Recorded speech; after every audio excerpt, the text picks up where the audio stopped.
अस्सलामुअलैकुम। Sports world में आपको वेलकम कहेंगे। मैं हूं हिफ्सा इम्तियाज। आज के टॉपिक्स में सबसे पहले बात करेंगे पाकिस्तान हॉकी के बहरान ने नया रुख इख्तियार कर लिया है। पीएचएफ के सदर तारिक बुगटी ने इस्तीफा दे दिया है और वो जाते जाते कौमी हॉकी टीम के कप्तान अमाद बट पर 2 साल की पाबंदी का ऐलान भी कर गए हैं। लाहौर में प्रेस कॉन्फ्रेंस के दौरान पाकिस्तान स्पोर्ट्स बोर्ड को तमाम तर खराबी का उन्होंने जिम्मेदार करार दिया है। वज़ीर आज़म और फील्ड मार्शल से गैर जानिबदार तहकीकाती कमेटी बनाने का मुतालबा करते हुए टीम मैनेजमेंट को क्लीन चिट दे दी है। इस तमाम सूरत हाल का जिम्मेदार कौन है और बागडोर संभालने वाला नया सदर कौन हो सकता है, इस पर भी बात करेंगे। इसके साथ साथ वर्ल्ड कप T20 में आज पहला मैच वेस्ट इंडीज और इटली के दरमियान खेला जा रहा है। दूसरा श्रीलंका और जिम्बाब्वे, जबकि तीसरा अफगानिस्तान और कनाडा के दरमियान होगा। ऑस्ट्रेलिया में साबिक टेस्ट क्रिकेटर्स की तरफ से टीम पर तनकीद भी की जा रही है। और गुज़िश्ता रोज़ के हुए मैच भारत और नीदरलैंड्स के दरमियान, जिसमें नीदरलैंड्स ने भारत को टफ टाइम दिया और सिर्फ 17 रन से शिकस्त खाई है। अभिषेक शर्मा की बात करें, वो मुसलसल तीसरी बार 0 पर आउट हो गए हैं और पाकिस्तान सुपर 8 में अपना पहला मैच न्यूजीलैंड के खिलाफ पॉली किले में खेलेगा। इन टॉपिक्स को डिस्कस करेंगे। स्टूडियो में मेरे साथ मौजूद होंगे जाहिद मकसूद साहब, मोहम्मद यूसुफ अंजुम और हमारा साथ दे रहे हैं सलीम खालिक साहब भी। आप तीनों को वेलकम कहूँगी और उम्मीद करती हूँ आप लोग खैरियत से होंगे। जाहिद साहब, ऑस्ट्रेलिया में कौमी हॉकी टीम के साथ जिस तरह से सलूक किया गया, उसके बाद ये मामलात ने नया रुख इख्तियार कर लिया। आज सदर पीएचएफ तारिक बुगटी ने इस्तीफा दिया और उसके साथ साथ अमाद बट की अगर बात करें, उन पर भी पाबंदी लगा दी। ये क्या सूरत हाल किस जानिब जा रही है? देखें, प्रो लीग के लिए पाकिस्तान हॉकी टीम गई थी ऑस्ट्रेलिया में और फिर वहाँ पे ये तो चीज़ें सारी मीडिया में आ चुकी हैं कि वहाँ से वापसी पे बल्कि टीम अभी वहीं थे जब एक वीडियो शेयर हुई थी।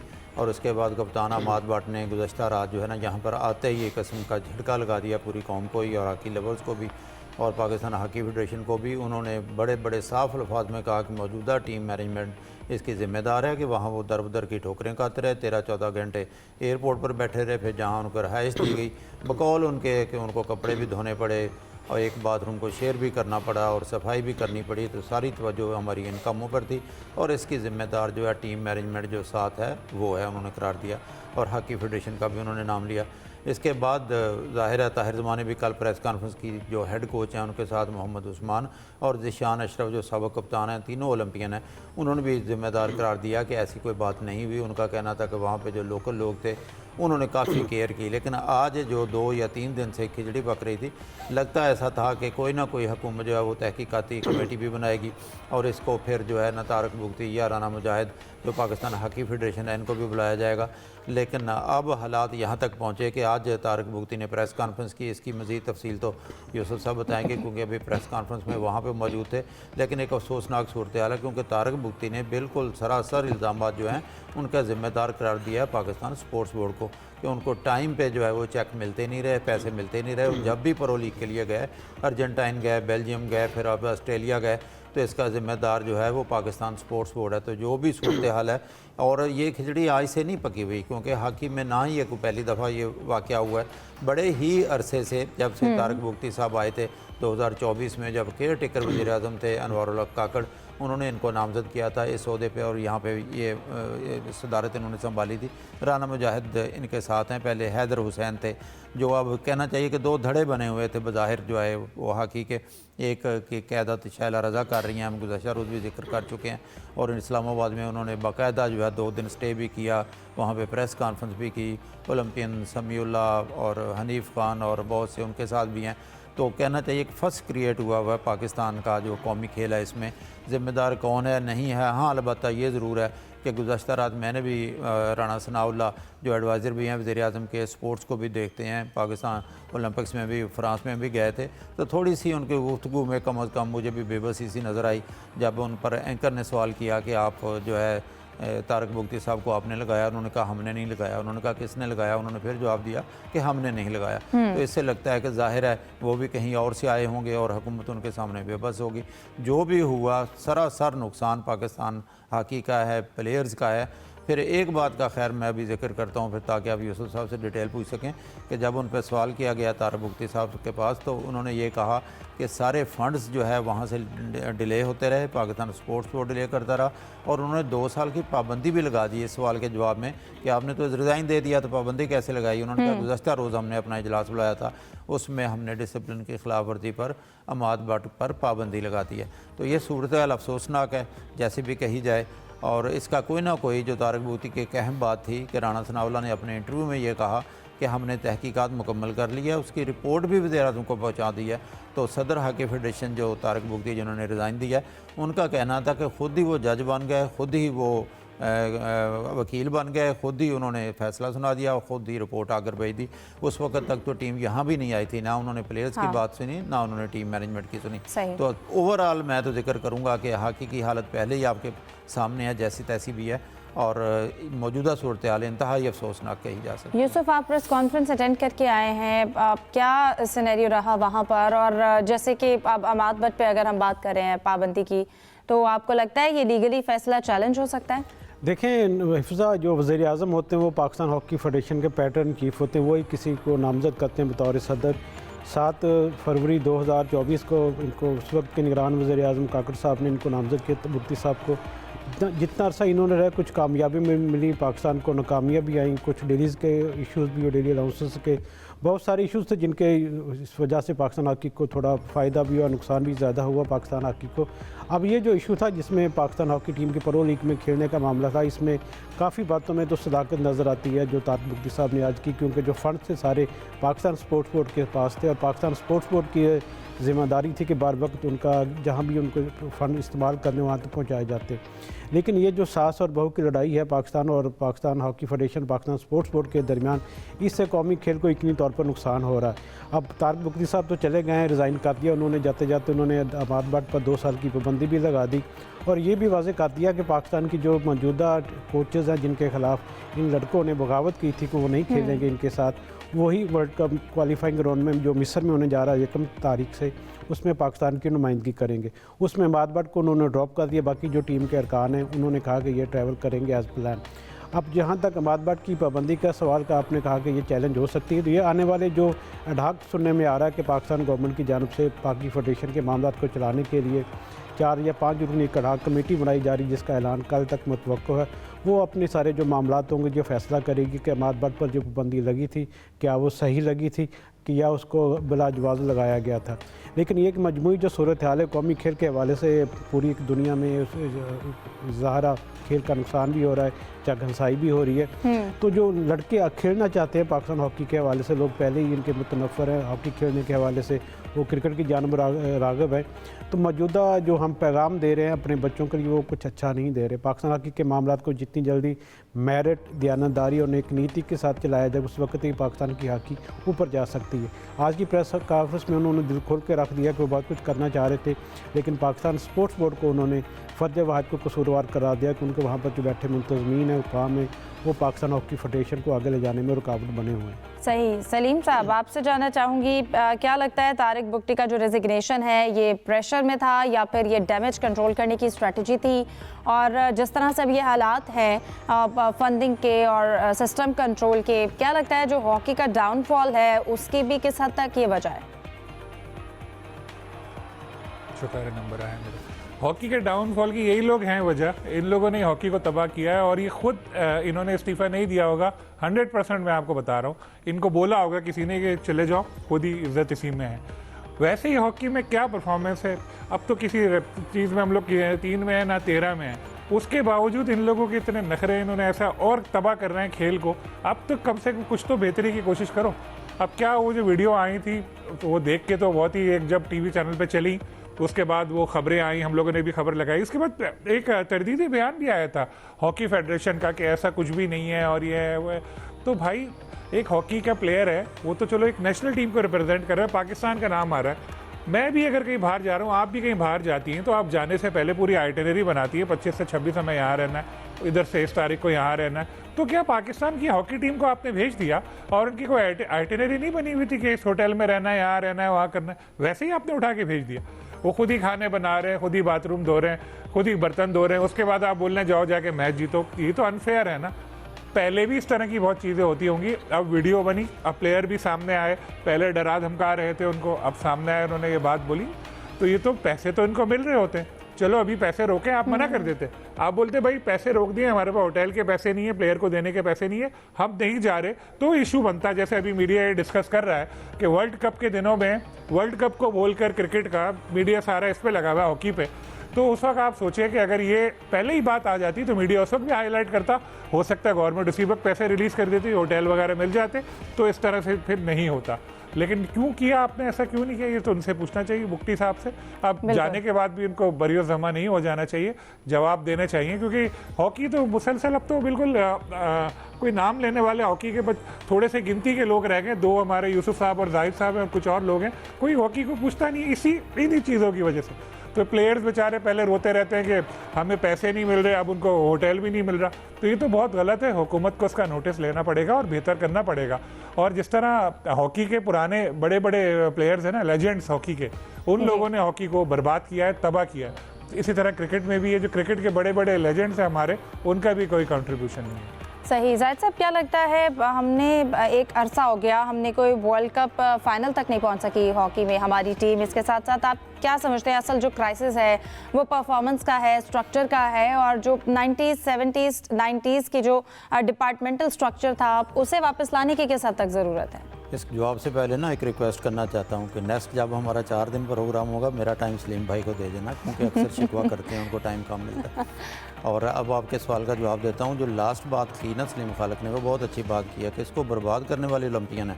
हम जब से sports as a sports journalist cover कर रहे हैं, हम देख रहे हैं कि इनके आपस में ग्रुप बने हुए हैं, तबाही और बर्बादी के ज़िम्मेदार तमाम ओलंपियन हैं, उनका किसी भी शहर से तल्लुक़ हो, और वही बर्बाद करने वाले हैं। और अब आपको बताऊं कि अगर सवाल हुआ, सनाउल्लाह साहब ने, राणा सनाउल्लाह साहब ने कहा कि तारक बुगतिन को हम नहीं लगाया, तो मेरा आइडिया ये है और सोर्स भी ये है कि जिन्होंने तारक बुगती को लगाया था वही अब नया सदर भी लगाएंगे।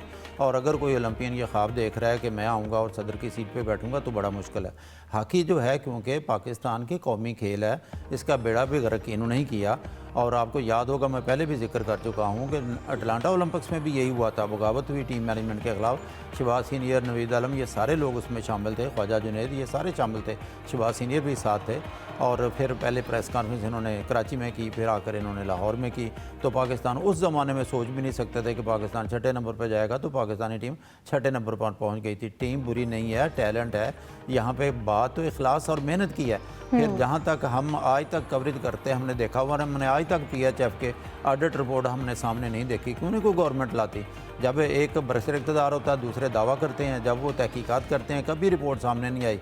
जितने बैठे हैं पिछले 10 साल की, 15 साल की या 20 साल की ऑडिट रिपोर्ट सामने आनी चाहिए कि जो पैसा मिलता है वो कहाँ पे जाता है। जहाँ तक ये बात है, मेरी अपनी राय है ये कि ये जो टीम वापस आई है, दुखी होगी यकीनन, नमाज बाट की बहुत सी बातें सही होंगी, लेकिन जब आप वहाँ पे लेकर अलग रहते हैं तो कम अज़ कम वाशिंग मशीनें लगी हुई हैं, कई चीज़ें इतनी हैं नहीं जितना बड़ा हुआ है। जो फुटेज हम बार बार कल से या परसों से देख रहे हैं, किसी भी शादी का फंक्शन जब ख़त्म होता है ना, वहाँ फुटेज बनाए तो बड़े खौफनाक मनाजर देखने को मिलते हैं।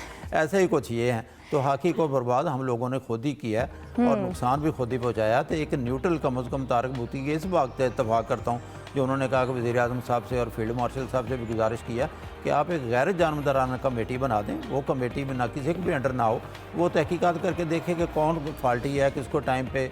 ये बात में भी वजन है कि अगर आपको पैसे बर वक्त नहीं मिले, आपको पता था वहाँ की होटल की बुकिंग कैंसिल हो गई है, तो फिर ना लेके जाते टीम को। टीम अगर वहाँ पर ले गए, जग हंसाई यहाँ तो जो हुई है पाकिस्तान में और भारत में, आप देख लें उन्होंने कितना बड़ा इसको स्कैंडल बन गया। तो कौमी खेल हॉकी भी बर्बाद हो रहा है और मुल्क की बदनामी अलग हो रही है। यूसुफ, जैसा कि जाहिद साहब ने भी जिक्र किया, इंडिया, अगर हम ऑस्ट्रेलिया को देखें तो इन्होंने बहुत अपना जो स्ट्रक्चर है उसे मॉडर्नाइज किया है। हम बहुत पीछे रह गए हैं। फिर अगर नए सदर की बात करें, मामलात की बागडोर संभालने की बात करें, असल जिम्मेदार की बात करें, बहुत सारे सवाल आते हैं। असल जिम्मेदार कौन है? टसल चल रही है PSB और PHF के दरमियान। फिर नए सदर की बात करें, आपको क्या लगता है कौन उम्मीदवार हो सकता है? हमें किस मॉडल पे शिफ्ट करना चाहिए? देखिए, आप बॉर्डर को लेनी चाहे तो उसके लिए आप इंडिया की मिसाल ले सकते हैं, दूसरे ममालिक की आप रख सकते हैं, लेकिन ज़रूरत इस अमर की है कि कोई काम करने वाला तो आए, कोई नेक नीयत, कोई मेरिट पे फैसले करने वाला तो आए। इंसाफ पर मबनी फैसले नहीं होते यहाँ पर पाकिस्तान की हॉकी में। ना पाकिस्तान स्पोर्ट्स बोर्ड की जानब से मेरिट की पाबंदी की जाती है, ना रवाबत की पाबंदी की जाती है, ना पाकिस्तान हॉकी फेडरेशन की जानब। दोनों जो मेन इदारे हैं पाकिस्तान के, दोनों ही कसूरवार हैं सारी जिम्मेदारी में।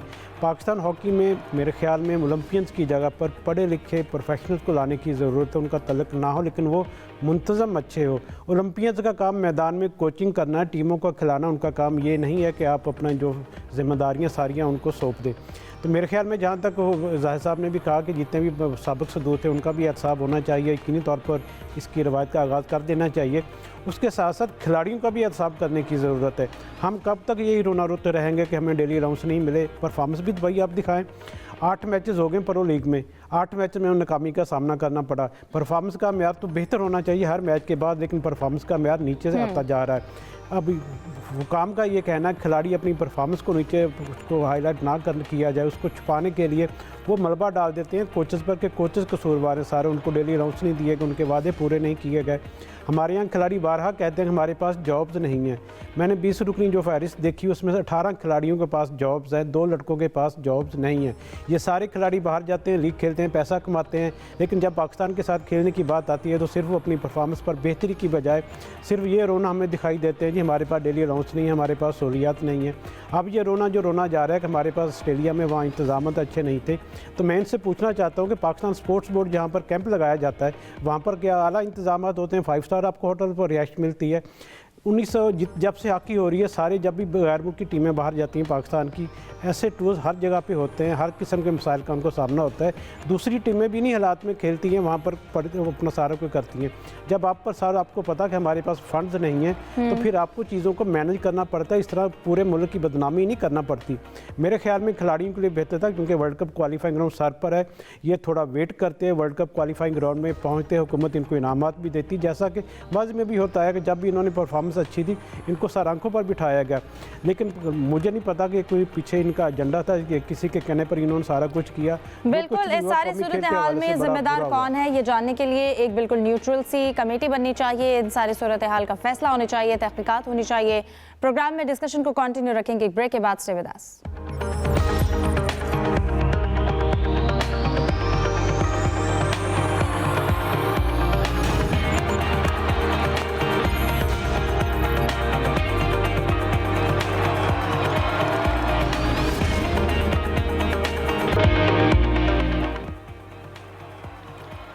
Welcome back. आज के अगर हम मैचेस की बात करें, 3 मैचेस खेले जाने हैं। पहला मैच हुआ वेस्ट इंडीज़ एंड इटली के दरमियान, जो कि वेस्ट इंडीज़ ने जीत लिया है, और अब इस वक्त श्रीलंका के दरमियान मैच जारी है, श्रीलंका और जिम्बाब्वे का, और श्रीलंका इस वक्त क्रीज पर मौजूद है।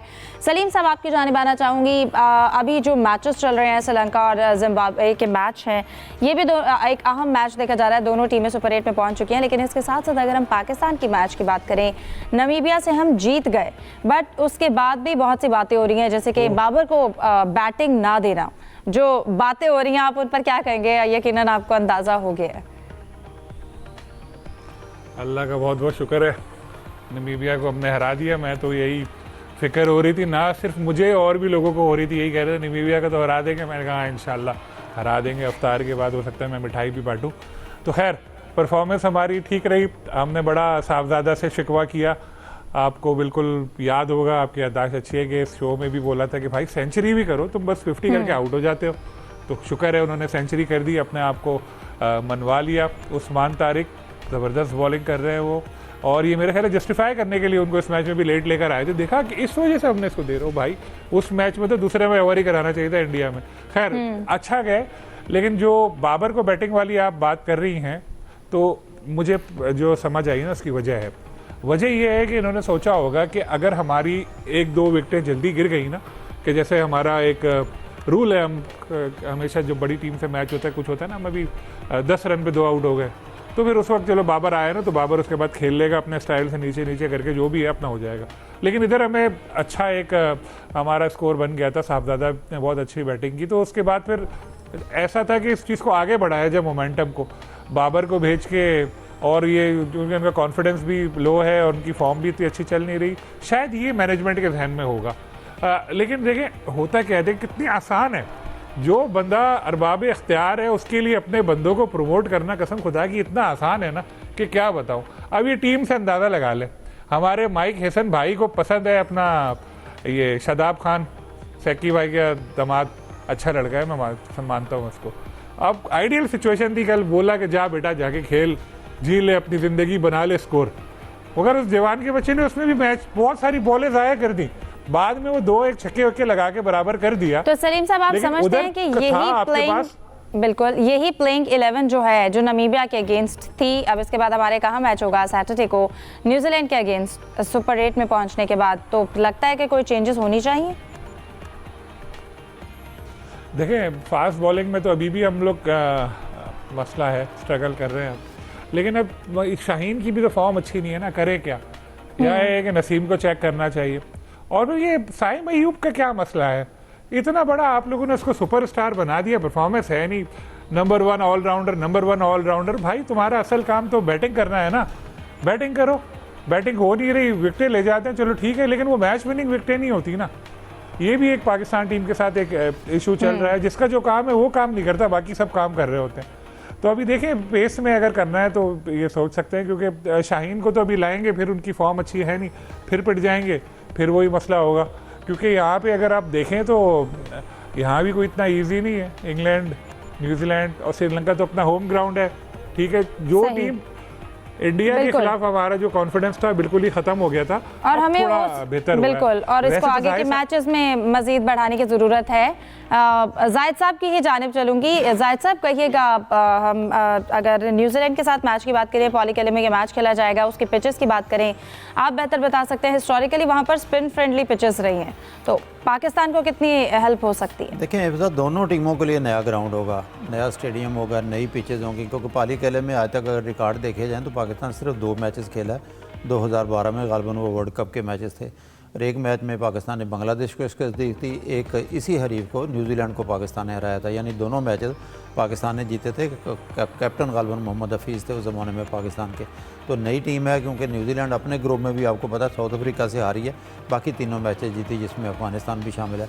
तो सुपर 8 में यकीनी तौर पर टीमें टफ होगी, क्योंकि ऑस्ट्रेलिया के हारने के बाद ग्रुप पोजीशन थोड़ी सी चेंज हो गई, जो आईसीसी ने पहले रैंकिंग के लिहाज से बनाई थी, और उस लिहाज से जो है पाकिस्तान का ग्रुप ज़्यादा टफ दिखाई देता है बनिस्बत इंडिया वाले ग्रुप से। ए ग्रुप से बी ग्रुप में पाकिस्तान है, तो अब इजी लेने की तो कोई गुंजाइश नहीं है, और पाकिस्तान को आगे जाने के लिए सेमीफाइनल में कम से कम 2 मैचेस जो है लाजमी जीतने हैं। यूसुफ, आपकी क्या राय है? देखिए साहब, मेरे ख्याल में असल वर्ल्ड कप तो अब शुरू हुआ है, अब तो कांटे की टीमें को सामना करना पड़ेगा, पाकिस्तान को भी और दूसरी टीमों को भी। तो मेरे ख्याल में अगर पाकिस्तान को बेहतर प्लानिंग के साथ जाया जाए तो पाकिस्तान की टीम सेमीफाइनल तक रसाई पा सकती है। सही, ठीक है। आप तीनों की राय हमारे सामने आई। उम्मीद करते हैं सैटरडे को जब न्यूजीलैंड के साथ पाकिस्तान का मैच हो, पाकिस्तान अच्छी परफॉर्म करे, क्योंकि हिस्टोरिकली न्यूजीलैंड जो है वो किसी भी आईसीसी इवेंट में बड़ी डिसिप्लिन रही है। प्रोग्राम का वक्त खत्म हो जाता है, आप तीनों से इजाज़त चाहूँगी। अल्लाह हाफिज़।